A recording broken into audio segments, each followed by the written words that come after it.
Bona tarda, bones tardes a tots, perquè aquesta que és la segona de les xerrades que fem. Deixeu-me passar al castellà perquè hem convidat a gent de fora de Catalunya i crec que ens entendran millor. Buenas tardes, por tanto, y esta es la segunda de las charlas que organizamos desde la Federación Catalana de Cultura y el Patrimonio Marítimo, en la que nos hemos propuesto que cada último viernes de mes tengamos por lo menos una ocasión, aprovechando esas técnicas que hemos aprendido todos de la virtualización de las reuniones, que evidentemente tienen grandes desventajas, que es la falta de un contacto personal, pero tienen una ventaja importante y es que da una gran facilidad de compartir inquietudes y de compartir charlas y tertulias en este sentido. La de hoy, insisto, no queremos, será seguro una charla magistral, pero en cualquier caso, eso no quita que lo que nos interesa es recoger un poco también la opinión de todos. Por tanto, habrá tiempo para de alguna forma realizar preguntas, sea a través del propio chat de este mecanismo que tenemos, que nos permite hacer las reuniones en línea, o bien directamente, pues en cuanto el ponente, el señor Jaime Rodríguez de la Rocea, nos lo crea conveniente, ¿no? Jaime, yo creo que debemos presentarlo muy poco porque es una persona muy conocida.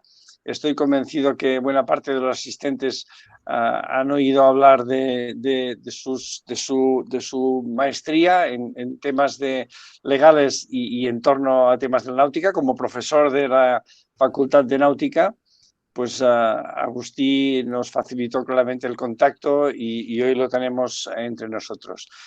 La intención es poder conocer con un poco más de detalle en qué situación está y de qué forma podemos esperar que nos impacte a todos los que estamos alrededor de la navegación tradicional, la puesta en marcha de este reglamento, ¿no?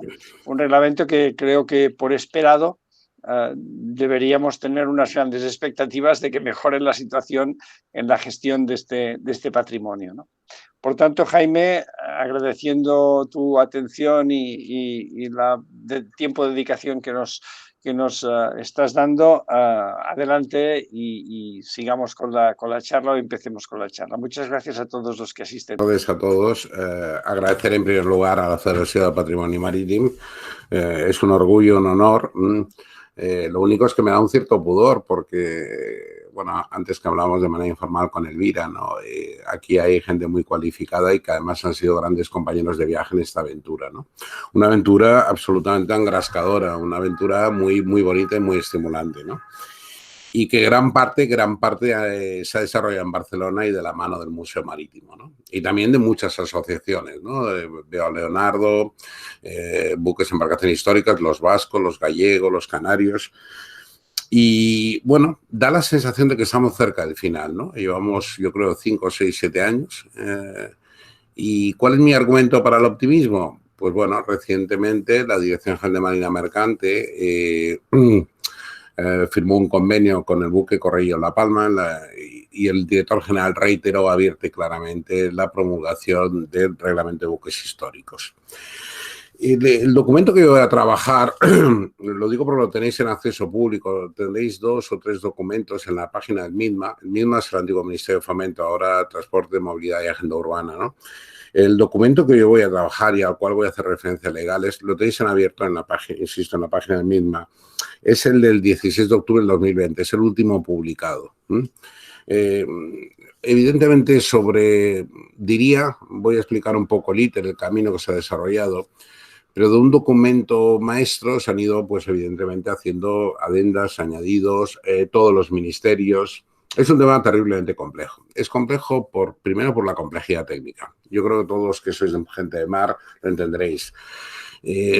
Meter en una norma aspectos técnicos de embarcaciones muy, muy dispares es muy complicado, es terroríficamente complicado. Y en segundo lugar, por un tema competencial. Las categorizaciones culturales corresponden o están asignadas a las comunidades autónomas. Es decir, todo eso complica o hace muy complejo el proceso, ¿no? Pero bueno, vamos a explicar un poco, ya entrando más en materia, ¿no? Afortunadamente, tras la Ley de Navegación Marítima del 2014, fue la primera ley que firmó Felipe VI, incluyó una disposición final octava dedicada a la regulación de los buques y embarcaciones históricas. Y además expresamente ponía que gozarían de un régimen simplificado de certificado de inspección y además, en ciertos casos, especialmente los de mayor valor patrimonial cultural, gozarían de exenciones fiscales y otros instrumentos de fomento. Esa sería la primera aparición en el derecho positivo español del buque o embarcación histórica. Hasta ese momento realmente no había ninguna tipificación legal. Sí que había habido unos antecedentes previos muy importantes, ¿no? El primero de ellos, a nivel legal, la Convención de la UNESCO sobre el Patrimonio Inmaterial. Había además la recomendación del Parlamento Europeo sobre el Patrimonio Marítimo 1046 del año 2000. Se produjo además, insisto, y no es porque esté Elvira, ella es totalmente consciente, la Carta de Barcelona del 2002, Guía para la conservación de las embarcaciones históricas, una guía técnica de conservación del patrimonio marítimo a flote. Esa guía, cuya traducción se presentó en el Día Europeo Marítimo de Gijón y figura en la página de la European Maritime Heritage, la traducción al español que se hizo desde el Museo Marítimo, ¿no? Y, por último, el libro verde Política Marítima y Comunitario destacaba la importancia del patrimonio marítimo. En este contexto, casi todas las naciones europeas tenían una regulación y además habían conseguido sobre el patrimonio marítimo flotante hacer una industria cultural de primerísimo nivel. Pensemos, por ejemplo, en el caso del Discovery en el puerto de Dundee. Se ha hecho una reordenación inmobiliaria y el pretexto es el Discovery de Robert Scott. Pero aparte de hacer para llegar al barco tienes que pasar por unas galerías comerciales, pero además hay evidentemente una parte de explotación comercial, pero hay una parte también dedicada gratuita, es decir, a las escuelas, los experimentos que hizo Robert Scott en el Polo Sur. O el caso del Britannia, que como sabéis está en Puerto Leith, es el puerto de Edimburgo. El Mary Rose recibe casi, es un pecio recuperado, pero recibe casi 4 millones de visitantes. Es decir, casi todos los países europeos tenían una regulación específica, era el caso de Francia, de Italia, por supuesto de Inglaterra, por supuesto de Holanda y Bélgica, también de Australia, también de Estados Unidos, que le dan una importancia capital al patrimonio marítimo flotante. En ese contexto España se había quedado rezagada, ¿no? Totalmente rezagada. Se produjo un hecho y me gustaría darle un aspecto anecdótico, Elvira se reirá porque fue como muy divertido. En unas jornadas del Museo Marítimo de Barcelona acudió el director general de Marina Mercante, don Felipe Martínez, un gran director general. Y en aquel momento el jefe de la inspección de buques, Gregorio Andueza, le llegó a convencer, no sé de qué forma, bueno, eran amigos, le llegó a convencer de firmar el Wilhelmshaven-MoU. El MoU es un memorándum de entendimiento europeo por el cual España se sumaba a los países de la Unión Europea que se comprometían a seguir un régimen especial de visitas e inspecciones a los buques históricos. Claro, la firma por parte del director general de Marina Mercante de un convenio internacional, pues claro, suscitó todo tipo de alarmas en Madrid, ¿no? El ministro de Asuntos Exteriores dijo, ¿pero qué hace el director general firmando aquí un convenio internacional? Como era un convenio de tipo técnico y muy especializado, pues no pasó de ahí, ¿no? Pero claro, España se encontraba, no tenía regulación sobre el patrimonio marítimo ni sobre los buques históricos. 2, había ratificado el Wilhelmshaven-MoU, este convenio de inspección y simplificación de los buques históricos, es decir, por el cual se comprometía a que aquellos buques históricos o patrimonio marítimo flotante que tocasen puertos españoles serían inspeccionados de una determinada forma. En este contexto era inexcusable, España tenía que mover ficha y todo ese proceso impulsado por las asociaciones, por los museos marítimos, y por todo un conjunto de gente, ¿no? Es decir, yo me he quedado sorprendido en todo este proceso de la importancia de un patrimonio marítimo flotante en Galicia, en el País Vasco, en Canarias y, por supuestísimo, en Cataluña, ¿no? Una multitud de intereses y aspectos legales confluyó en que, vía el Colegio de Barcelona, en la tramitación del proyecto de navegación marítima, lográsemos introducir esta disposición final octava y que, por tanto, es ley. Ese es el punto de partida del actual reglamento. En la disposición final octava señala expresamente el Gobierno tendrá que desarrollar un reglamento de buques y embarcaciones históricas y, además, un régimen simplificado de certificación y de inspección y, en ciertos casos, además, unas bonificaciones fiscales o otros instrumentos de fomento. Es decir, yo diría que ese sería a vuela pluma y con una visión panorámica muy importante.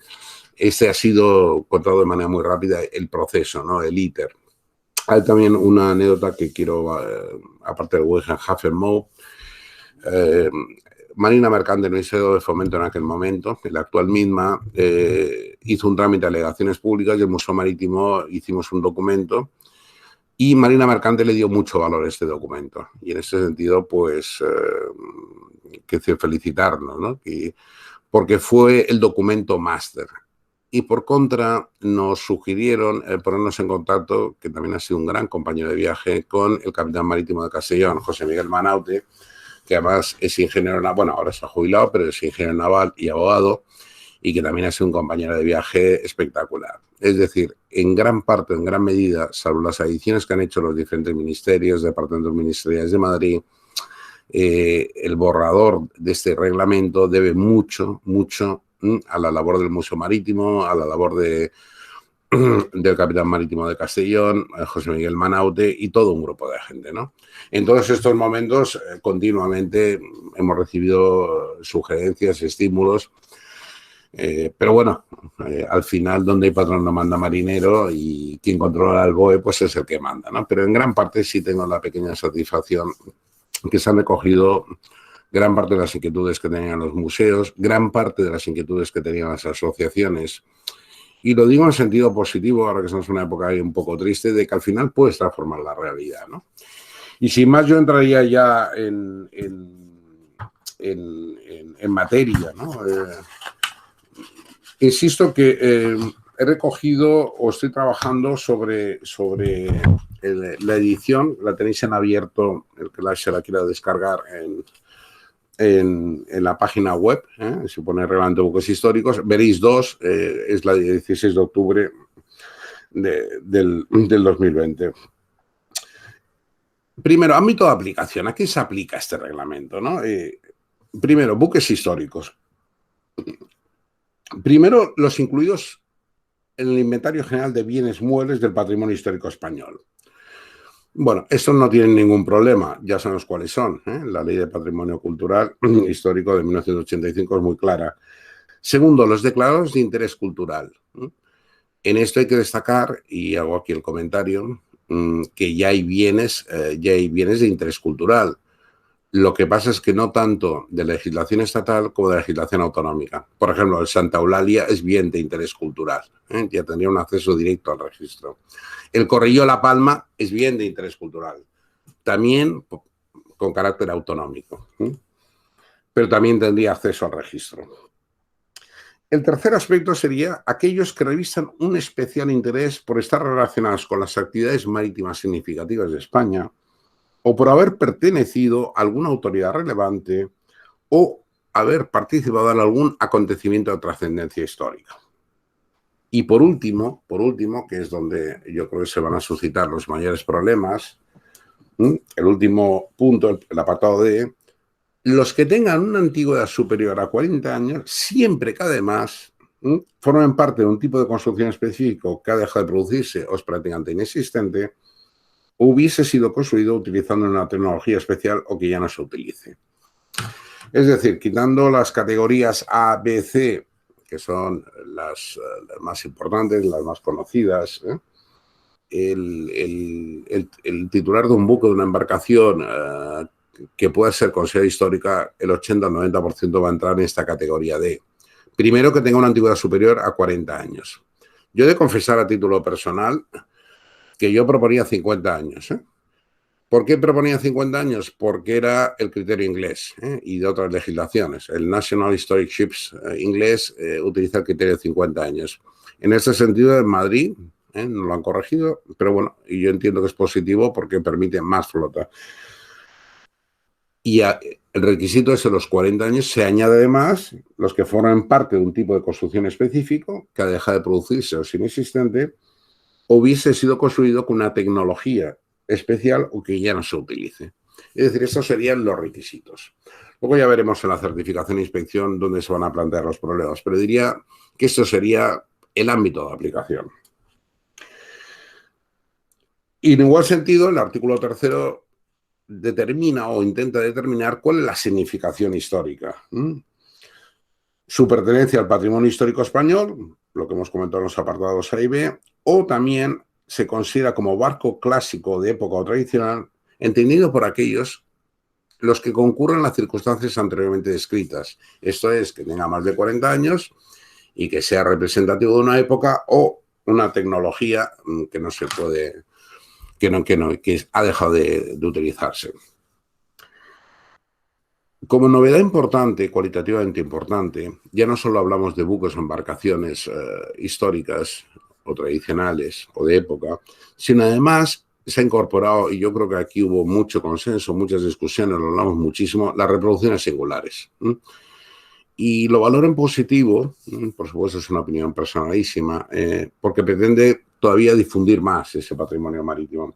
Entendido por reproducciones singulares, una réplica absolutamente completa o original de una embarcación o buque, aunque en su construcción se utilicen materiales que no sean los originales, y las reproducciones distinguimos, o distingue el Real Decreto, o el borrador del Real Decreto, 3 tipos: la reproducción singular tipo, la reproducción singular operacional y la reproducción singular digital. Incluimos como novedad, y me parece sumamente valioso, es decir, aquellas que tengan un carácter meramente electrónico. Las singulares tipos son las representativas de una tipología de buque, mientras que las operacionales muestran la operativa determinada. El registro se configura como un registro público, administrativo, sujeto a legislación administrativa, está en la Dirección General de Marina Mercante y evidentemente cualquiera, artículo 6, que quiera promover la inscripción de un buque o una embarcación, la solicitud debe partir del armador, propietario, navío armador del buque, en el sentido del artículo 145 o 149 de la navegación marítima. En la solicitud se debe constar primero la idoneidad del buque, embarcación o reproducción singular, la acreditación de la causa o su consideración como buque o embarcación histórica, los datos técnicos, el estado de conservación, el tipo de navegación y actividades, su titularidad. Si se trata de reproducciones singulares, se debe aportar un estudio histórico de concordancia y de su significación histórica. Y con carácter muy importante, el estado de conservación del buque. Y el Real Decreto señala especialmente, se exigirá cuando proceda que al menos el 70% de la estructura original del casco esté en buenas condiciones. Se podrá aceptar que sea menor de ese porcentaje, el 70%, sí que siempre que el buque o embarcación tenga una significación patrimonial destacada. Es decir, este es un aspecto, todos los demás son los más o menos normales en este tipo de buques o embarcaciones, pero llamativamente el estado de conservación. Y en relación con las reproducciones singulares, que como hemos dicho pueden ser reproducciones operativas, tipo, o excluye evidentemente las digitales que aquí no juegan, tendrá que acreditarse su significación histórica o mínima aportación histórica. Obviamente la inscripción per se, por sí misma, en el registro de embarcaciones y buques históricos españoles supondrá la nacionalidad española. Otra novedad importante y muy valiosa, yo pienso, que ha sido una fuente, yo creo que aquí todos los que trabajamos este tema había unanimidad, fue totalmente pacífica, fue los pesqueros. La inscripción del buque pesquero o embarcación pesquera en el registro producirá los mismos efectos jurídicos que el desguace y la baja en el censo de flota operativa. gran parte del patrimonio marítimo pesquero se ha perdido precisamente por esta falta de cobertura jurídica. En este contexto podremos conservar ese pesquero, ese yacht pesquero, esa flota pesquera, pero simplemente con la inscripción en registro y por tanto su conservación producirá los mismos efectos jurídicos a efectos económicos del desguace. Supondrá la inscripción en el registro la baja en el censo de flota operativa. El registro obviamente va a ser público y la baja en el registro se producirá bien por exportación, por pérdida total o causa de accidente, por solicitud del titular registral. Evidentemente, en este último caso, por solicitud del titular registral, si es bien histórico o forma parte del patrimonio histórico español, requerirá autorización, igual que ocurre con un cuadro valioso, con una pintura o escultura, es decir, que está sujeto a unas limitaciones en el caso de exportación. En el resto de los casos no. Documentos que van a requerir estos buques, y aquí voy a pasar muy rápido porque me imagino que suscitará mucho en el turno de preguntas. Bueno, la primera es la patente de navegación, cuando los GT sean igual o superior a 20 toneladas. El rol de despacho y de dotación siempre que tenga tripulación profesional. La cobertura aseguraticia, el seguro obligatorio de responsabilidad civil del decreto 20 del 2011. Y además el certificado de cumplimiento. Este certificado de cumplimiento es el certificado que se aprueba por la Administración Marítima y en el cual se van a contener todas las medidas de seguridad. Quiero detenerme aquí un minuto porque va a ser la clave. Hemos hablado antes del Wilhelmshaven-MOU y quizá los que están en el mundo marítimo conocerán lo que es el Código Internacional de Gestión de Seguridad o International Safety Management. La filosofía es, este tipo de embarcaciones no les podemos aplicar la regulación actual, sería de locos.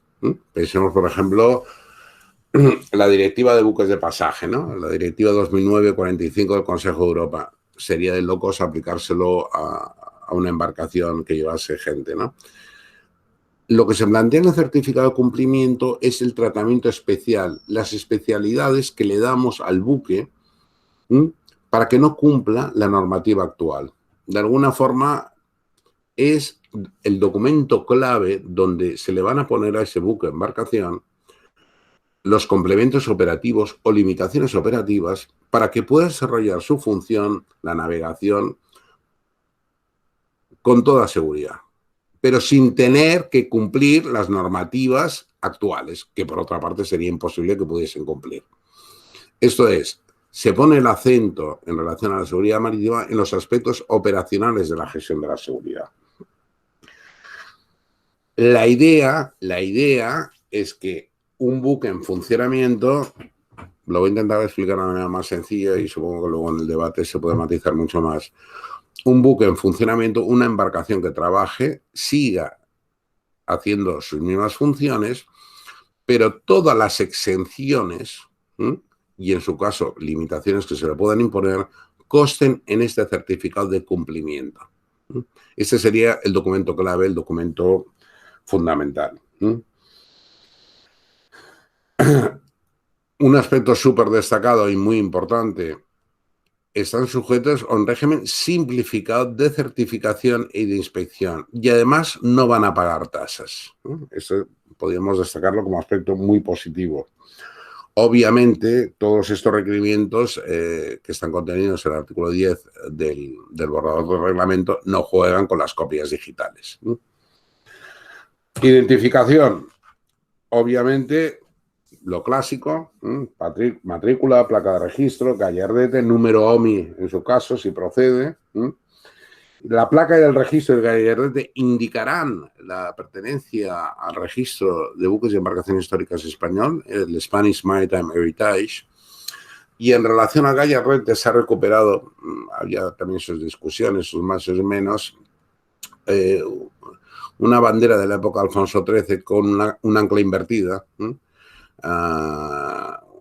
que era de la época. Se ha considerado que esta sería el emblema de gallardete para el buque histórico. En relación a los requisitos de seguridad y protección, Pues claramente cada buque o cada embarcación serán objeto en ese certificado de cumplimiento que hablábamos antes y en atención a las características del buque y su funcionalidad, y siempre incidiendo en esa gestión operacional de la seguridad marítima, se pondrán los complementos o las exenciones que procedan. En relación con las inspecciones, y también me parece un aspecto valioso, obviamente son siempre análisis o opiniones personalísimas mías. Para buques ordinarios será 5 años, mientras que para buques de casco de madera 3 años. El control de la seguridad, evidentemente, se va a desarrollar por las capitanías marítimas, salvo aquellos buques extranjeros históricos que toquen puertos españoles que, como decimos, se les aplicará el Wilhelm Hafen-Moe, este memorándum de entendimiento por el cual ¿qué inspeccionará ese inspector de Port State Control, el control del estado del puerto, al buque histórico extranjero? Le va a inspeccionar no el cumplimiento de todos los certificados, le va a pedir su certificado de cumplimiento. Es decir, ese manual de seguridad operacional para ese tipo de buque, ese traje a medida.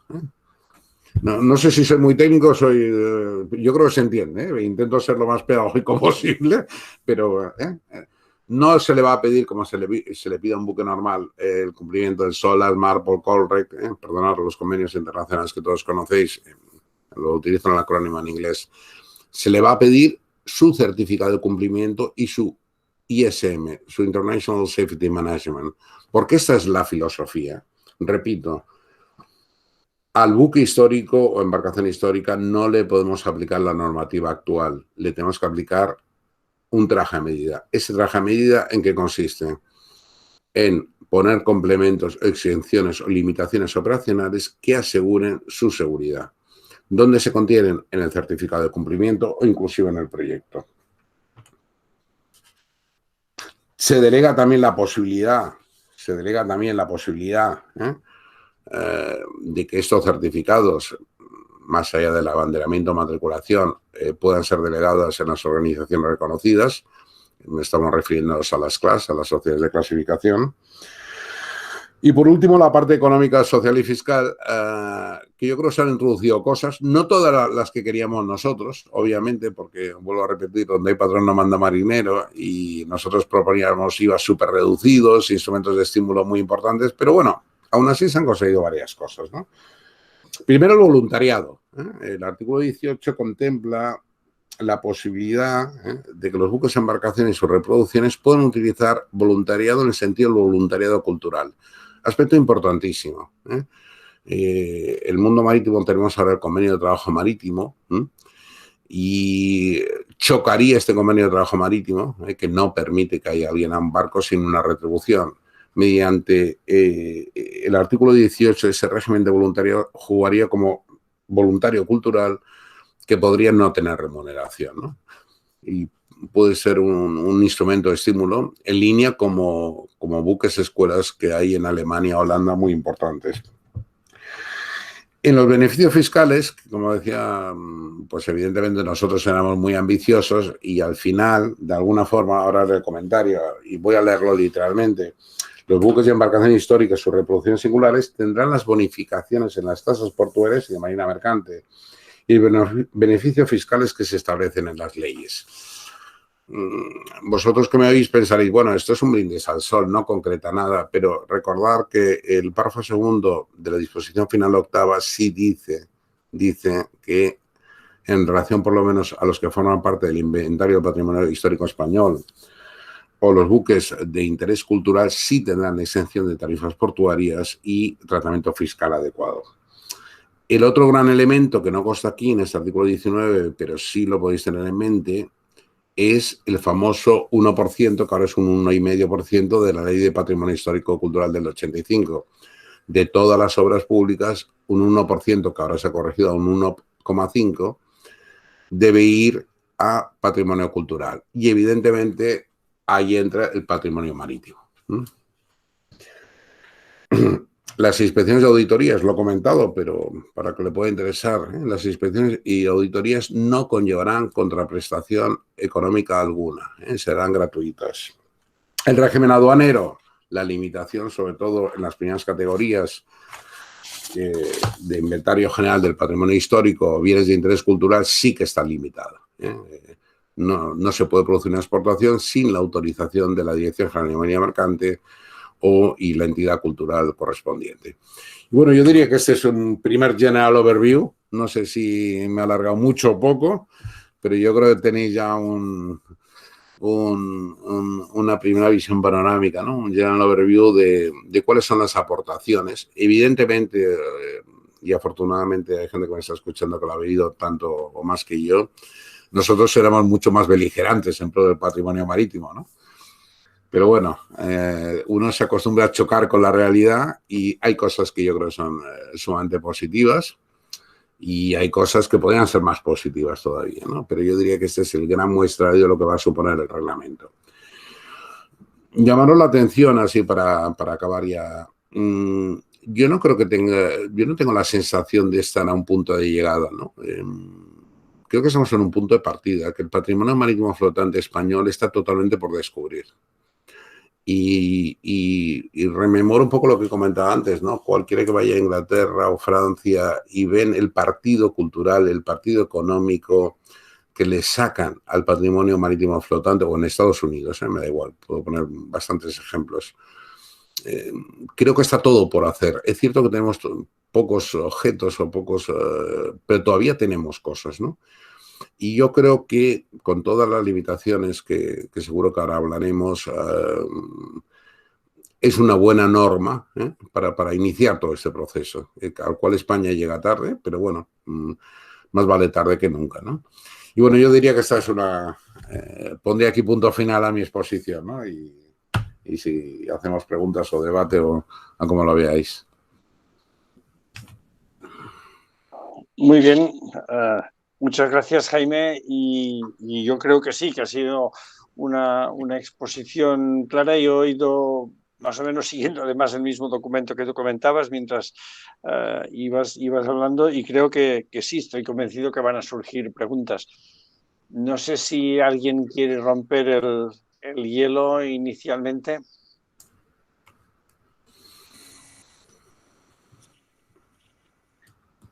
Está todo el mundo muy callado. ¿Agustí? Bueno, creo que iba Oriol. Yo tenía una pregunta. Hola, Oriol, ¿no? Sí, vale. Oriol, perfecto, adelante. Bé, bàsicament, básicamente no, el borrador este de octubre, ¿qué situación está? No me ha quedado claro en qué situación estamos. ¿Se ha quedado en el borrador? Sí, sigue siendo un borrador, pero insisto, tengo mi feeling y lo que me comenta el director general y sí, bueno, tienes de hace pocos días la firma del convenio del Correio de La Palma, en la cual él habla claramente del reglamento de buques históricos y es su intención sacarlo de manera inmediata. El problema ya no es la Dirección General de Minería Mercante, sino que cualquier norma, y cuando hablas de temas presupuestarios económicos, requiere la coordinación interministerial, es decir, está en los pasillos de Madrid, ¿no? Pero yo tengo pocas dudas de que va a salir, ¿eh? Está en el Consejo de Estado. Pues mira, y antes de final de año parece que sale. Podria sortir. I una altra qüestió. Has hablado de las clases. O sea, ¿quién va a inspeccionar? ¿Capitanía directamente? O Capitanía, evidentemente las primeras inscripciones son siempre de Capitanía y luego se pueden delegar, pero obviamente lo que es importante es las primeras, el certificado de cumplimiento. Este va a ser el documento clave, el documento crítico, y en el caso de la reproducción es el proyecto. Esas van a ser públicas. Luego, evidentemente, habla de organizaciones reconocidas. Aquí puedes meter, obviamente, las sociedades de clasificación y también las secas. En ese caso, las secas cobrarán. Mientras sea público, será gratis, pero mientras... El decreto claramente habla de que... Podría que no hubiera tasa, pero pagar el gasto de la inspectora.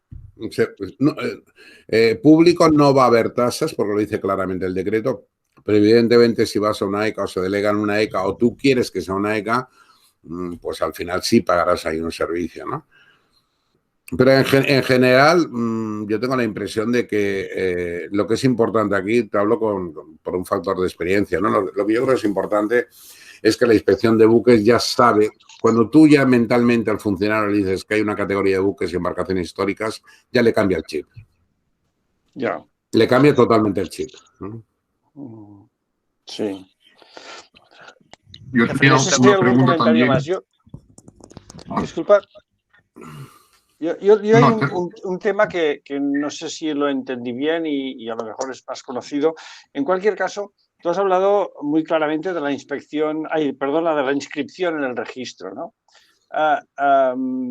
¿Qué ocurre con los barcos que no estén inscritos en el registro? ¿Pueden acogerse también a ese tipo de condiciones? No. Por tanto, la inscripción en el registro será algo absolutamente obligatorio en este sentido. No, obligatorio no, será voluntaria, pero en la práctica será obligatoria. Bueno, sí. Perdona, dentro de las diferentes categorías, obviamente el bien de interés cultural va por un lado, el que forma parte del inventario de patrimonio va accede automáticamente. Tú me estás preguntando por el buque particular, ¿no? El buque de armador particular, que si quiere gozar de los beneficios legales del registro, que yo creo que los tiene, va a tener que inscribirse, va a tener que promover la inscripción.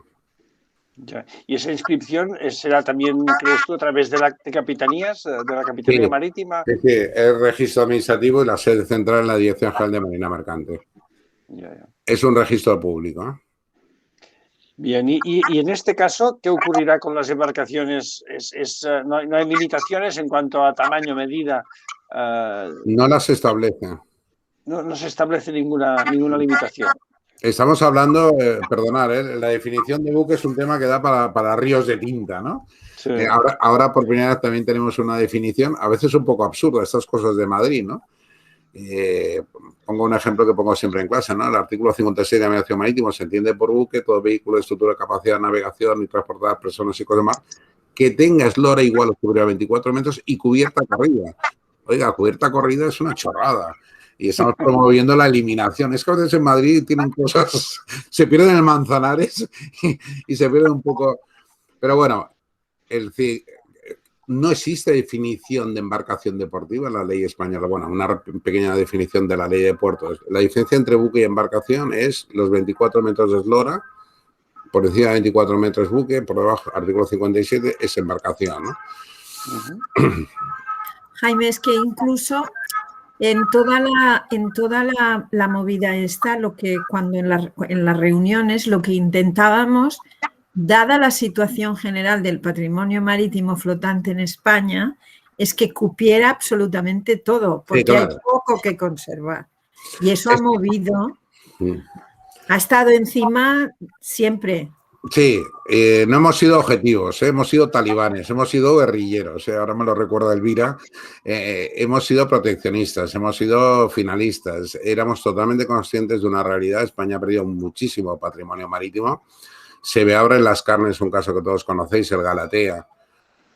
Podría ser un gran ejemplo de lo que explicaba antes de los ingleses. El Galatea era un barco espectacular, estuvo abandonado en Sevilla 10 años con la Expo 92, lo compraron los ingleses, fue un buque de la Armada Española y bueno, han hecho una cosa maravillosa, ¿no?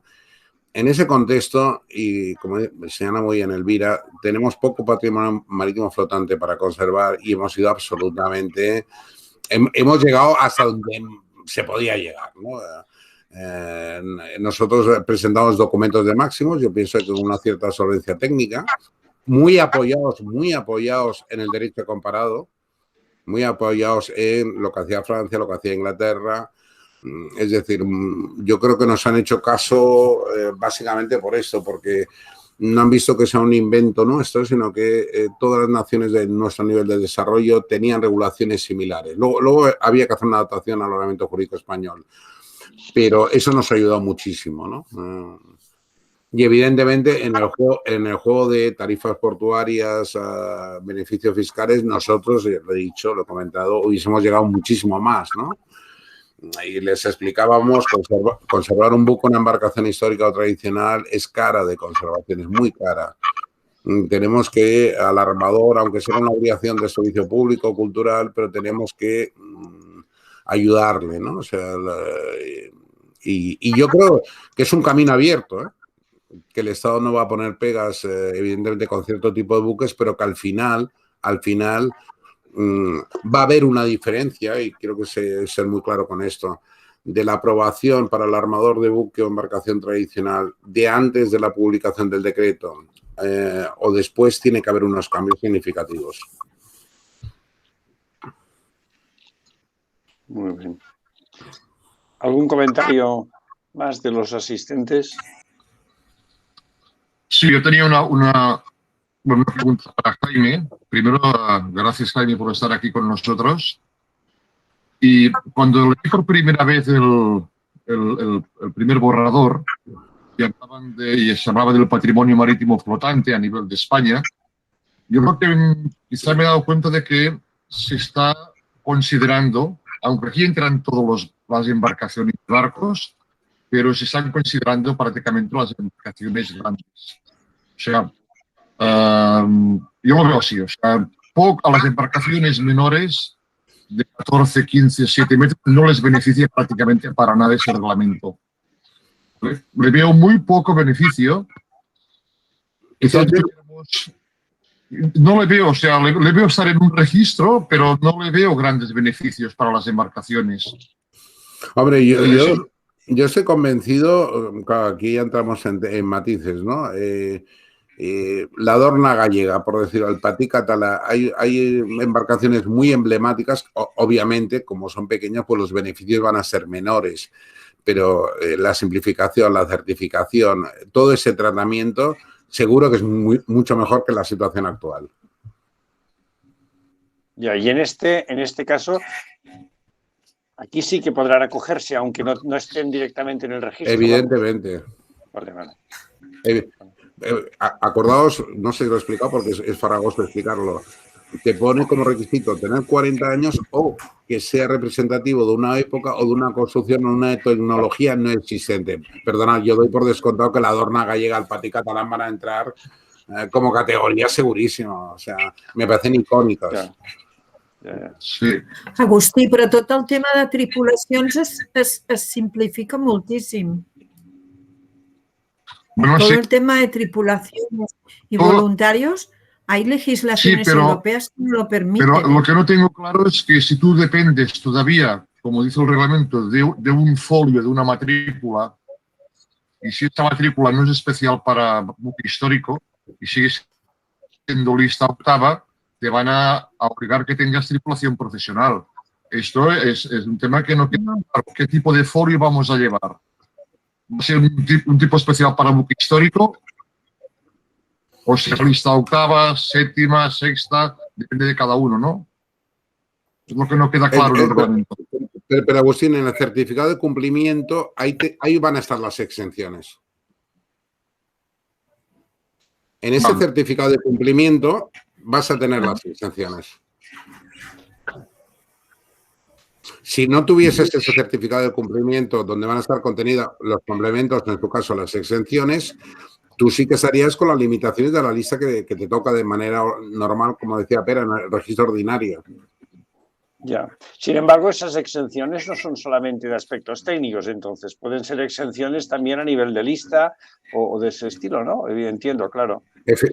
Yo entiendo que sí. Ya. No lo dice el decreto, no lo dice, pero al final lo será. Ya.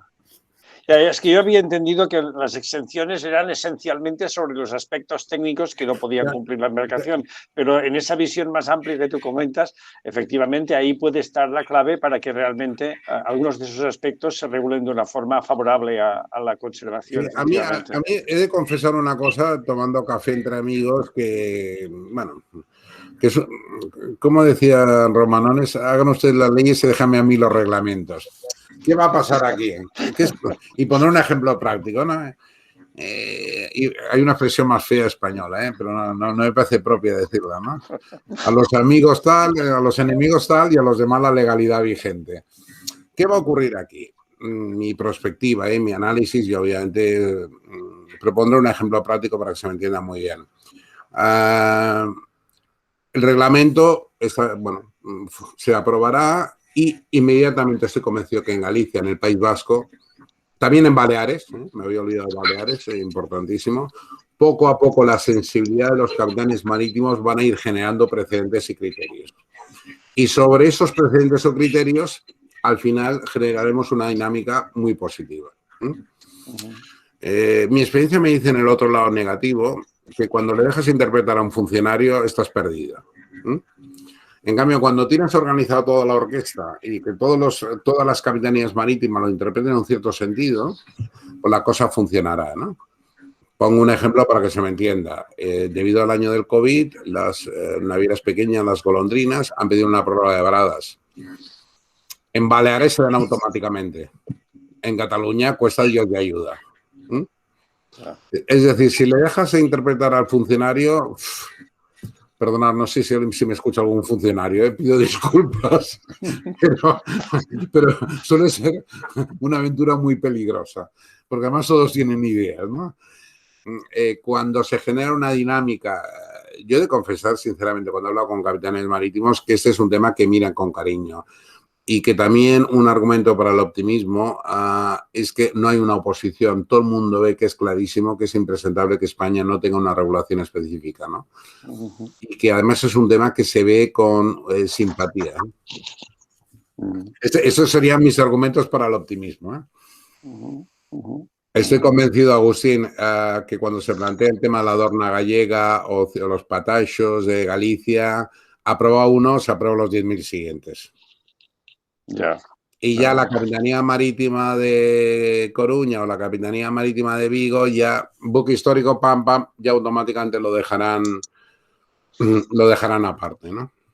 Entre otras cosas porque tienen problemas encima de la mesa cada día y Sí, tienen claro. que resolverlos.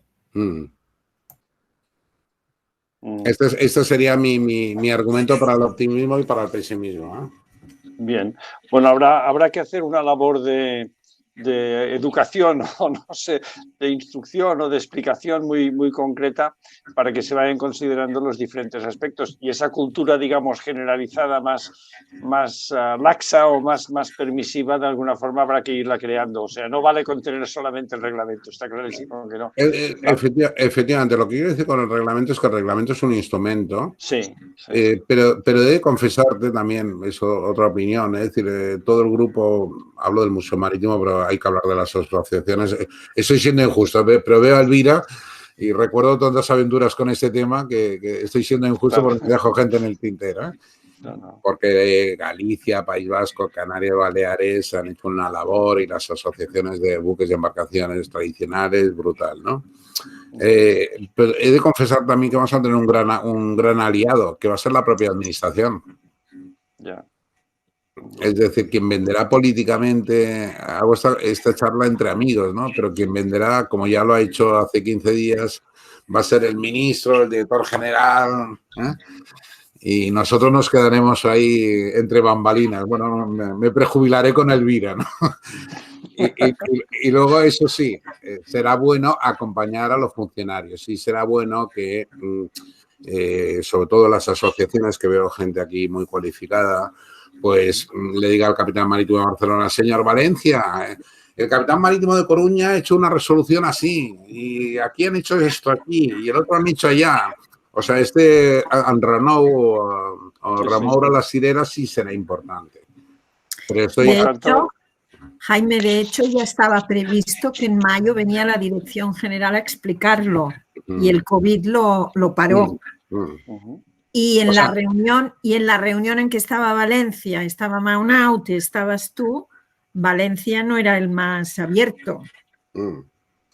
Pero si a Valencia le explicas que el capitán marítimo de Baleares, el de Coruña, el de Vigo, entonces Javier Valencia lo entenderá. O sea, quiero decir con todo esto, si me permitís la broma, que yo soy un pequeño telonero. Luego vendrá el director general, el ministro Ábalos, yo lo explicará 20 veces más. Y eso sí, muy pero político. En este sentido, para poder... No pagarán tarifas portuarias. mi planteamiento. Pero en este sentido, para poderle decir al capitán de tu región que en otras regiones se hacen las cosas de otra forma, será importantísimo la relación entre las asociaciones o las entidades que de alguna forma tienen. O sea, que hay que promover ese intercambio de ideas, ¿no? Seguro que será muy importante, pero también te digo que estoy convencido que ya todos los capitanes marítimos, que voy a ser justo, ahora creo que se me he pasado un poco de frenada, cuando ya tienen el chip interiorizado de buque histórico, embarcación histórica, ya les cambia el... La visión es distinta ya, clarísimamente. Sí, o sea, ya es un cambio sideral, es un cambio copernicano, ¿no? Es decir, que sepan que estamos ante buque, embarcación histórica, ya los pone en otra fase, ¿no? Quiero decir, yo creo que va a ser positivo, ¿eh? Vicente. ¿Algún otro más comentarios? Sí, a ver, yo quizás esta pregunta la debería hacer mejor Jordi Rascado, que está también por aquí. Has hablado de réplicas y yo quisiera preguntarte si, por ejemplo, en un proyecto que se esté ejecutando ahora, en donde queremos hacer una réplica de una embarcación que hoy en día no existe, pero que era emblemática a principios del siglo XX, ya nos podemos... cuando hablamos con Capitanía Marítima, regirnos por este reglamento de cara al proyecto, para que no nos obliguen a hacer cosas que distorsionarían la embarcación. Por supuesto que sí, una vez que el decreto sea norma, que esté publicado en el BOE, pero ya puedes decir, oye, esto va a ser una réplica en el futuro al reglamento de buques históricos, va a tener la consideración de réplica. O sea, nos podríamos referir ya, aunque todavía no esté aprobado, de cara al proyecto, reflejarlo. Efectivamente. Ya citarlo, insisto, por eso lo he comentado en varias ocasiones, tienes el borrador del reglamento en la página del mismo, en la página oficial. Vale. Jordi, ¿por qué no hablas un momento? Hola, buenas. Soy Jordi, como decía Vicente, y soy de la asociación, la Asociación del Patí Catalá de Calafell, aunque tengamos el nombre de Patí Catalá, pues bueno, tenemos una flota de embarcaciones y ahora estamos, de embarcaciones tradicionales, y ahora estamos en un proyecto que conocen muy bien la mayoría de presentes aquí, Vicente en particular, de que estamos construyendo una réplica. Entonces, en el punto en el que estamos, el arquitecto está redactando el proyecto y está haciendo consultas a Capitanía. No conozco exactamente qué consultas, pero son consultas sobre respetar francobordos y medidas que el barco original tenía. Es un barco de pesca de vela, de arrastre, del 1915. Y bueno, pues sé que está en consulta con Capitanía de Barcelona para ver hasta qué punto pues podemos mantener formas. Jordi, te contesto de abogado, no como profesor. Vete inmediatamente por réplica. Que me vaya directamente por réplica, ¿qué quieres decir? Perdona. Sí, que comentes ya el tema de... Ay, perdón, lo que pretende hacer es una reproducción fiel del buque de principios del siglo. Correcto. No entres, o yo no entraría en los cálculos de estabilidad o cálculos actuales. Pero eso se tiene que respetar, los cálculos de estabilidad para hacer una certificación de navegación. Obviamente sí, pero un mínimo. O sea, tú lo que vas a intentar hacer... Perdona, es que se lo explica, hay una copla, ¿no? Sí. Lo que tienes... Yo iría antes ahora, perdona, es que soy ya fatal, había la duplicidad. Yo intentaría ir más por la réplica. Evidentemente, la réplica entiendo que esa réplica es por lo que me habláis, es un barco de principios de siglo que flotaba, navegaba y que funcionaba, ¿no? Entonces, yo les diría abierta y claramente que queréis hacer una réplica. Una réplica, no sé si una réplica idéntica, una réplica operativa o de tipología, porque hemos dicho que había 3 supuestos, pero lo que queréis de alguna forma es con materiales actuales reproducir una réplica. Más que ir Más que irse a un proyecto nuevo. No, la verdad es que bueno, la idea o el enfoque que se está haciendo es hacer un proyecto nuevo, pero a partir de unos planos que existían del barco original, con unas modificaciones, pues porque se quiere incorporar un motor, se quiere que sea una réplica operativa. Pero Jordi, aunque yo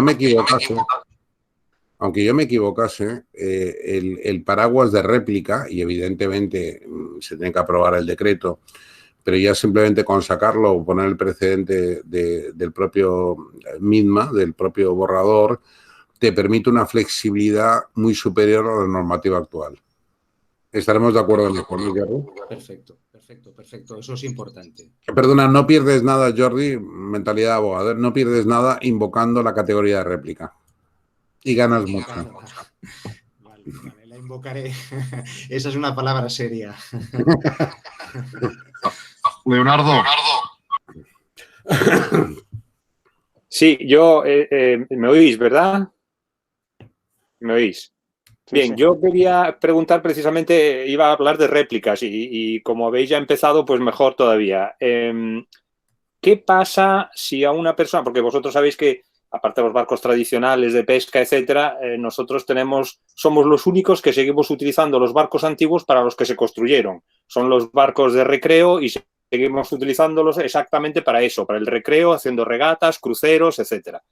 Y entonces, hoy en día en las regatas, al no haber ya barcos antiguos que restaurar prácticamente en ninguna parte, porque ya están todos restaurados, entre comillas, a mucha gente se está proponiendo hacer réplicas de barcos antiguos, de yates de vela, para hacer regatas. Y las reglas de las regatas se están abriendo precisamente a esto, dando unas bonificaciones y permitiendo que los barcos modernos, o sea, construidos recientemente, puedan incluso ganar alguna regata de barcos de época, o sea, de los más antiguos. Y yo me pregunto, ¿se puede construir un yate de 1912 sin tener que respetar la compartimentación, ¿cómo se llama esto? El mamparo anticolisión, etcétera, etcétera, para obtener la posibilidad de navegar, digamos, incluso de dar la vuelta al mundo? Ahí viene el drama. Yo entiendo que tú puedes construir según los planos originales, evidentemente con otros materiales. Tú lo puedes hacer, voy por la réplica que hablábamos antes, y la réplica, aquí está el modelo original, los planos originales, y yo quitando los materiales son nuevos, yo reproduzco este barco. Otra cosa es que la administración te pudiese decir, de manera potencial, vale, yo te coloco en el certificado de cumplimiento límites operacionales. Cuando en las regatas, ahora vuelvo a hablar de regatas, pero pongamos que las regatas son en el Mediterráneo, en todo el Mediterráneo, y hay muchos barcos que vienen de fuera del Mediterráneo. Y algunos... Leonardo, perdona que te corte.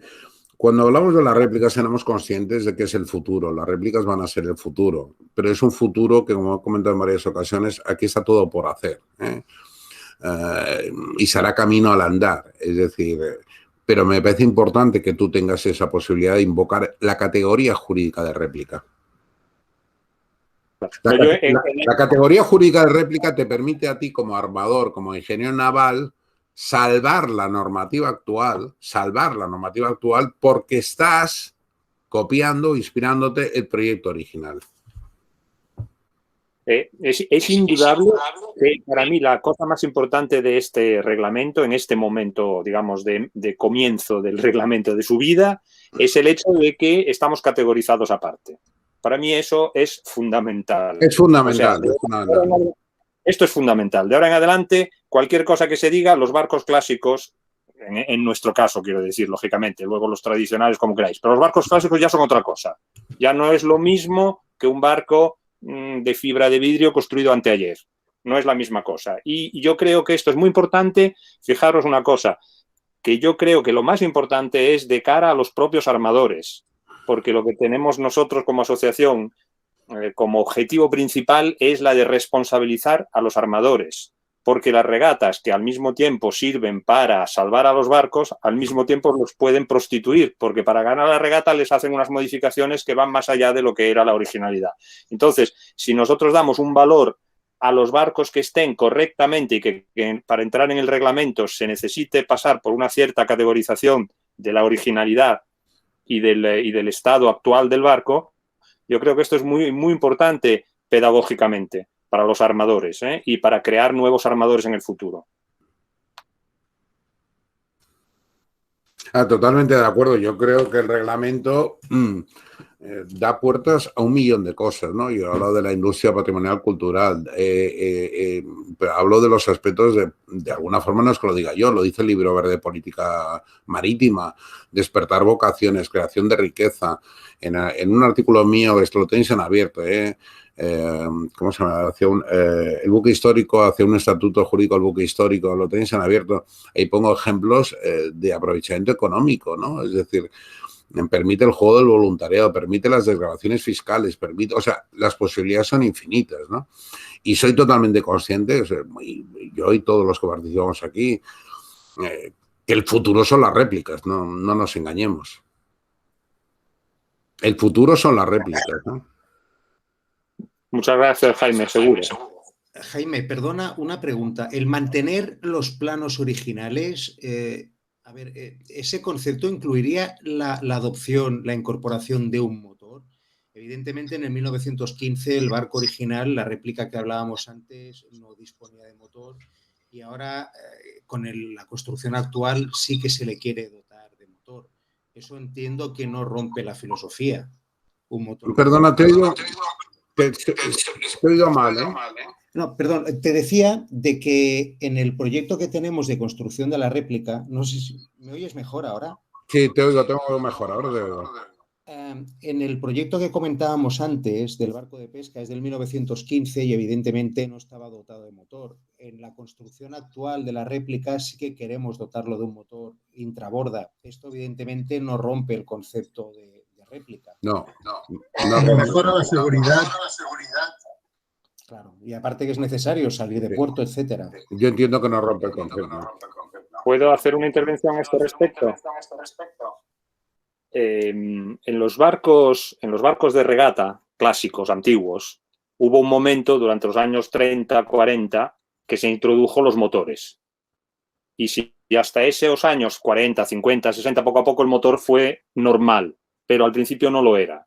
Entonces, cuando montaban los motores, los barcos que antiguamente quiere decir hasta unos años antes no habían tenido motor, el secreto, lo digo para la réplica, el secreto estaba en no agujerear el codaste, porque al agujerearlo se debilitaba esa pieza que no había sido prevista para la hélice.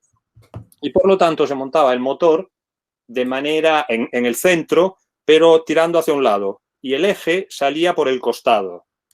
Y ahí sí que había un refuerzo. Lógicamente, te puedo asegurar, como por ejemplo es mi barco, no es fácil de maniobrar en puerto. Pero esa sería, yo creo, la manera más correcta, manteniendo, por lo tanto, la estructura verdadera del barco de vela, del codaste, y esa sería, para mí, desde mi punto de vista, la mejor manera de mantener la originalidad del diseño. No toques el codaste. Es una sugerencia, no quiero decir que esa vaya a ser la norma, pero es una sugerencia basada en la tradición del pasado. Doy por descontado en cualquier caso, bueno, evidentemente las actuaciones funcionales serán miles, pero lo que doy por descontado es que lo que se va a valorar en las réplicas es la fidelidad al modelo, la fidelidad o a la tipología, y evidentemente de cara a la administración marítima va a contar mucho que haya un plano original o que sea un barco tipo. Claro. Mantener las formas, respetar las formas. Claro, las líneas de agua, todo el perfil clásico de un barco en la embarcación. Por eso decíamos, hay parámetros como son francobordo y tal, que parece que Capitanía no es definitivo, pero que Capitanía los quería modificar y que seguramente crearían, repercutirían en un cambio. Jordi, voy a ser un poco gamberro, yo sé que me escucha mi decano, pero con los buques de alta velocidad, los de Dynamic Support Aircraft. Jordi, has de tancar el micrófono, si no se sent molt malament. Sí, voy a intentar ahora porque he perdido. De todas maneras, mientras el tema de los pilebots al principio no tenían motor y sin embargo se les fueron incorporando y atravesaron el codaste y atravesaron lo que fuera necesario. Sí, claro. Incluso se ha modificado la posición del motor a medida que han ido reduciendo su tamaño, se han podido ir desplazando hacia popa y por lo tanto ganar espacio, ¿no? No, lo que quería comentarte, Jordi, no digo el nombre, pero es un asiero muy conocido, embarcaciones de sustentación dinámica del norte de Cataluña. Y bueno, cuando discutíamos en Madrid los cálculos de estabilidad, perdona, yo me encontré una dirección general de marina mercante decimonónica. Por eso muy conservadora, ¿no? O sea, llegabas allá es que ni te entendía, ¿no? Por supuesto hay todo tipo de gente. He conocido grandes inspectores generales de buques, he conocido todo tipo de gente. Pero por eso me parece sumamente atractivo. Evidentemente es una reflexión como abogado. Con el concepto de réplica tienes un margen de maniobra que con la aplicación de la normativa es...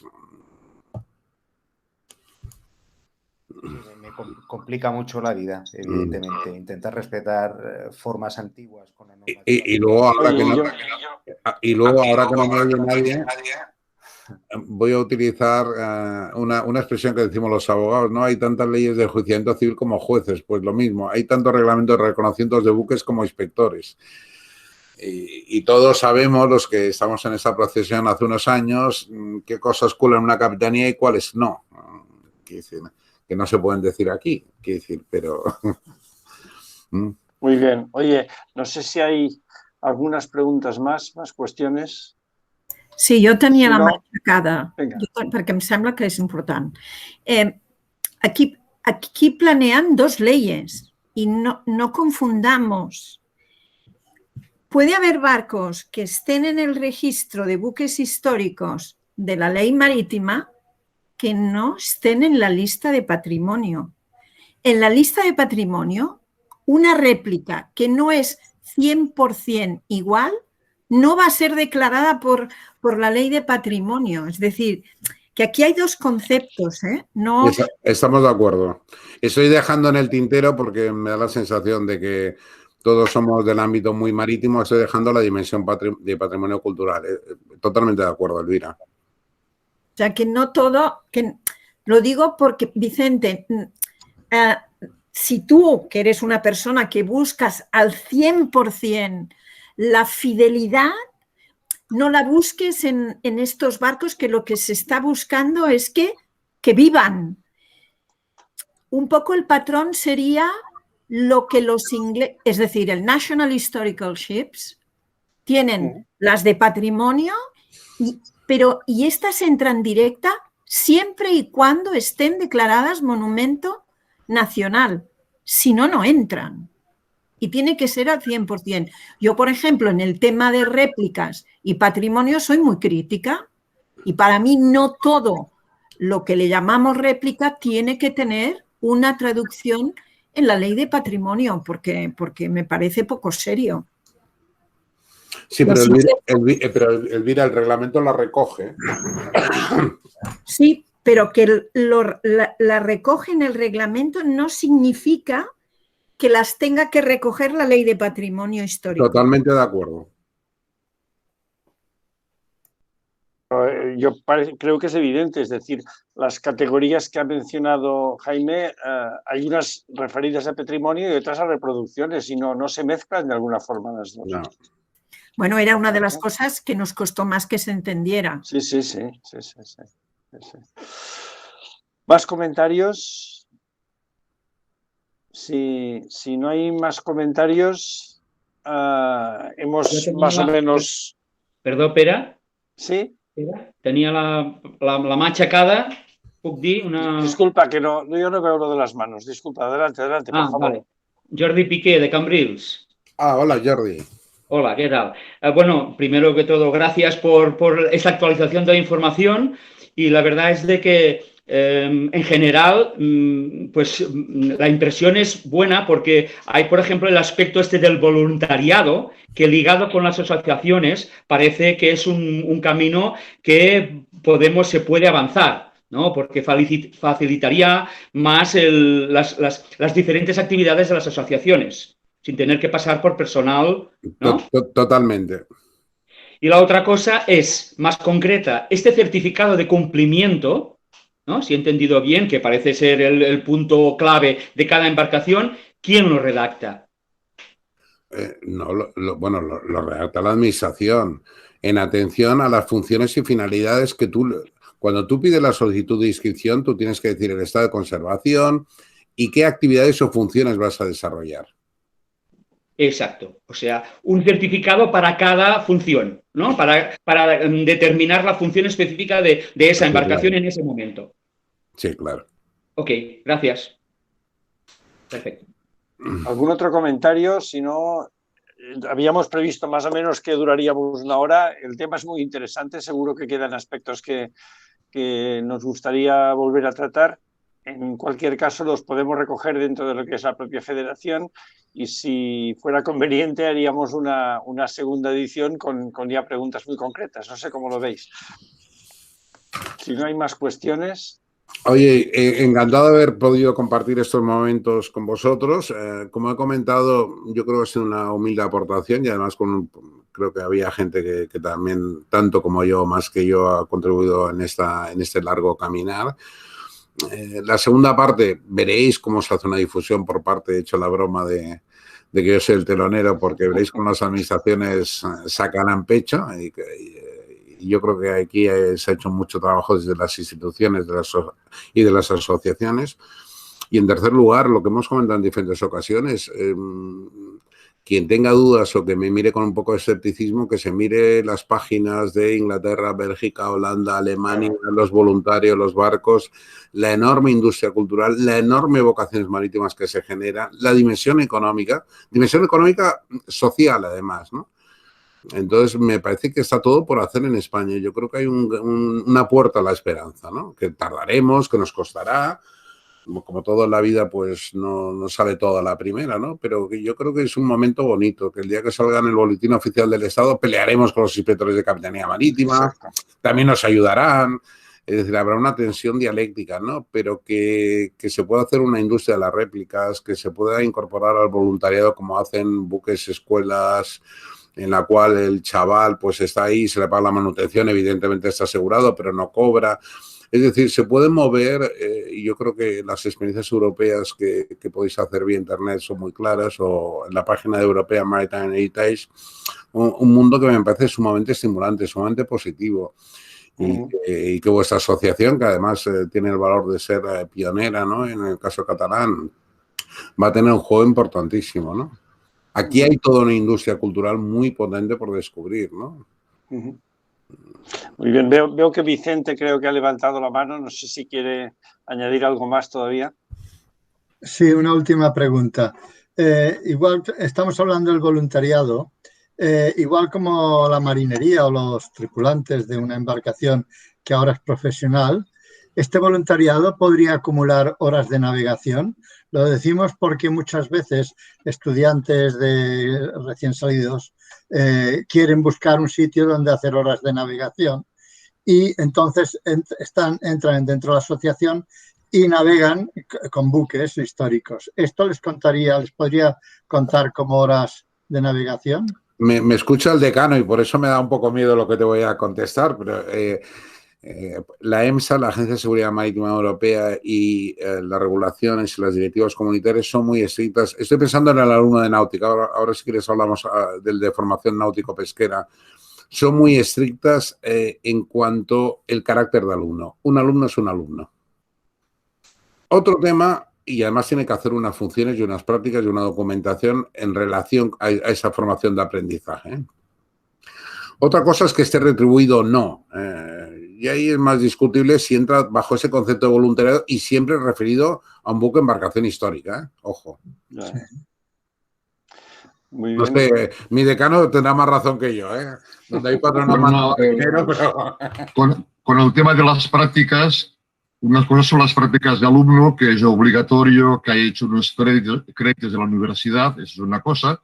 Otra cosa es como marinero de puente o marinero de máquinas, pero hoy es obligatorio un contrato de trabajo y quizá pues y la seguridad social y todo esto y un libro también de seguimiento. Todo eso todavía no está, quizá a lo mejor se reglamente en un futuro. Por lo menos como marinero de puente o como marinero de máquinas. Ahora, como alumno de puente, no, porque son primero 4 años de grado en la carrera para hacer esas prácticas. He visto Un alumno que pase por la facultad podría embarcarse en estos barcos en función de los GTs, del tonelaje de registro bruto, y que le contara las prácticas. Eso es seguro. Sí, aparentemente es un tema por desarrollar, pero yo no vería especial problema que no hubiese relación laboral. Tampoco la hay con el alumno de náutica o el alumno de náutico pesquera. Hay un contrato de alumno, que eso no es un contrato laboral, ¿no? Pero evidentemente limitado a estos buques y embarcaciones históricas, ¿eh? Quizá podría facilitar esa inclusión el hecho de que hubiera algún tipo de convenios entre la Facultad de Náutica, por ejemplo, y las asociaciones de esas entidades, ¿no? Obviamente, y no nos engañemos, las administraciones, y con buen criterio, lo que no quiere. Una cosa es que se hagan unas prácticas con una finalidad pedagógica y no digamos en un buque de interés cultural, y otra es que lo metamos a trabajar en plan negrero, ¿no? Claro. De hecho, mi decano sabe perfectamente un caso de una naviera histórica en España que está en un momento crítico y se le ocurrió meter a los alumnos de marineros sin pagarlos y evidentemente le dijeron, oiga, esto no cumple la legalidad, ¿no? O sea, como todo en España, hay que ser serios, ¿no? Efectivamente. Creo que Elvira levantó la mano también. Sí, porque en relación a este tema que has planteado, Vicente, y por una cuestión que nos atañe al Museo Marítimo de Barcelona y a través de José Miguel Manaute, hemos metido el tema encima de la mesa al director general esta semana. Y estamos esperando respuesta. Muy bien. No sé si había alguna otra mano levantada. Ahora, Elvira, entiendo por qué tengo una llamada del director general. Muy bien. Pero yo he de confesar, bueno, Elvira también... en Madrid esto lo ven bien, ¿eh? No. O sea, yo soy totalmente optimista en la tramitación, ¿eh? No espero grandes contratiempos, me puedo equivocar, pero no creo que haya... Y evidentemente hay un cierto consenso, primero por respeto al derecho comparado europeo, segundo porque es un tema que suscita simpatía y comprensión, y tercero porque España llega muy tarde, ¿no? O sea, yo creo que en esto hay un cierto consenso, ¿no? Llega tarde, Jaime, pero es reglamento específico. Vamos a ser el primer Estado de la Unión Europea que lo tenga. Caray. Pero ley sí que hay, ¿eh? De Francia hay ley. Sí, pero reglamento específico no existe. Ya, me plantea la duda. Ley francesa sí, de patrimonio marítimo hay, porque la conozco. No, probablemente tengas tu razón. Yo estoy hablando y ya bajando el siguiente escalón. Te entiendo. Es decir, yo espero que sea un buen instrumento y en cualquier caso, de la situación actual, si nos ponemos de manera fatalista o pesimista, es mucho mejor la situación que se genera con el nuevo reglamento que lo que tenemos ahora. Seguro. Muy bien. No sé si no hay más comentarios. Leonardo quería... Ah, sí, disculpa. No lo he visto, disculpa. No pasa nada. Seremos probablemente los últimos, aunque no seremos los últimos, pero yo creo que este reglamento, yo hablo una vez más para los barcos clásicos, o sea, no puedo hablar de los museos o de las asociaciones, yo quiero hablar de los barcos, de lo que yo defino patrimonio histórico en manos privadas. Nosotros vamos a tener, desde nuestro punto de vista, la normativa más avanzada, la mejor, porque en los otros países los barcos clásicos de propiedad privada que se acogen a las ayudas o a las facilitaciones que la administración les pone, reciben una serie de obligaciones, en Francia incluso, hasta el punto de que casi no se puede ni vender el barco fuera de Francia.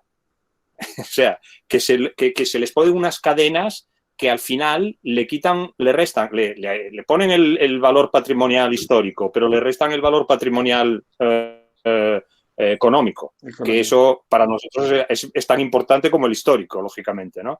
Y este reglamento viene a potenciar el valor patrimonial histórico sin tocar el valor patrimonial económico, que para nosotros es fundamental. Por lo tanto, yo encuentro este reglamento absolutamente avanzadísimo y muy logrado, mejor que el de otros países. Me alegro. Fíjate lo que te he dicho. Pero en cualquier caso sí que lo he comentado antes, es muy complejo combinar los intereses patrimoniales, de patrimonio cultural, de intereses privados. Es difícil combinar la parte de seguridad marítima con la parte cultural, las diferentes administraciones involucradas, es decir, tiene su pequeña complejidad, ¿no? Ahora, estoy de acuerdo contigo que yo creo que da unas potencialidades que quizás no han sido todas las que queríamos los redactores o los que hemos estado en esta aventura, pero que son importantes, mucho más que lo que tenemos ahora, ¿no? Leonardo, lo único que tienes que procurar es que los del patrimonio, es decir, los museos, no te incoen un expediente en la ley de patrimonio y entonces no te lo vas a vender fuera. Eso está clarísimo. Yo voy a cuidar de mi barco como si fuera un museo, pero no quiero museos. Y yo recalco, bueno, manías esas de profesor, perdona que sea pesado, pero el papel importantísimo de las asociaciones, ¿no? Que, por ejemplo, esto no lo puede hacer un museo, ¿no? Ni el Museo Marítimo de Barcelona, que es una gran institución.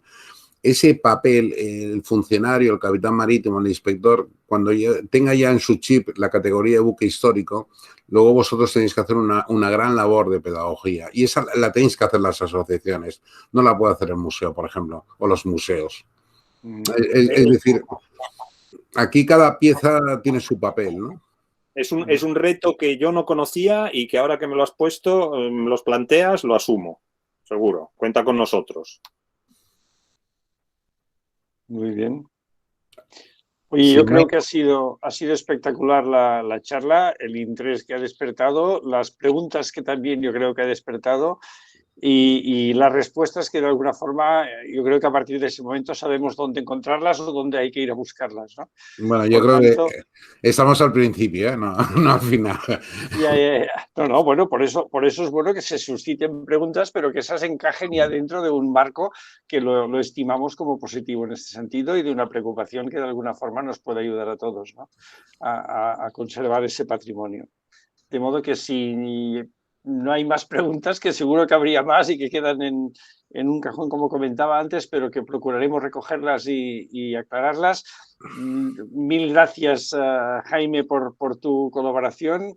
Agradecer a todos los participantes la implicación que de alguna forma han tenido en este diálogo y simplemente anunciar que como federación continuaremos organizando ese tipo de charlas en temas que esperamos que sean interesantes y al margen de que organizarlas, a lo mejor en algunos casos valdría la pena que algunos de los participantes, por ejemplo, algún día podíamos invitar a Leandro a que nos explicara realmente qué es la Asociación de Patrones de Clásico Históricos, ¿no? O de buques históricos. Con mucho gusto. Por tanto, planteo ya ese reto y Agustí estoy convencido que lo puedo recoger como secretario. Comentaros solamente que en la próxima charla, que será el día 28 de mayo, ya tal como he comentado siempre, las hemos situado en el último viernes de cada mes, tendremos como invitados a la asociación Gapamar, que es la asociación que hay en la Cataluña Norte, ¿no? Y la que son muy activos también precisamente en la conservación de patrimonio. Por tanto, ahí algunas de esas dudas que decíamos y planteábamos con la legislación francesa, pues igual las podemos aclarar también en este punto, ¿no? Ellos nos explicarán cuál es su trayectoria, cuáles son sus planes. Han hecho una labor importante de recuperación, además de un buque, del Cardantain, y yo creo que estamos en plena colaboración también en algunas actividades, por tanto creo que también puede ser una charla interesante. Bueno, muchas gracias a todos. Sí, gracias. Jaime. Bueno, me tenéis en la Facultad de Náutica, que como sabéis, en la Facultad de Náutica todo lo que flota nos interesa, con lo cual espero que nos sigamos viendo. Saludos.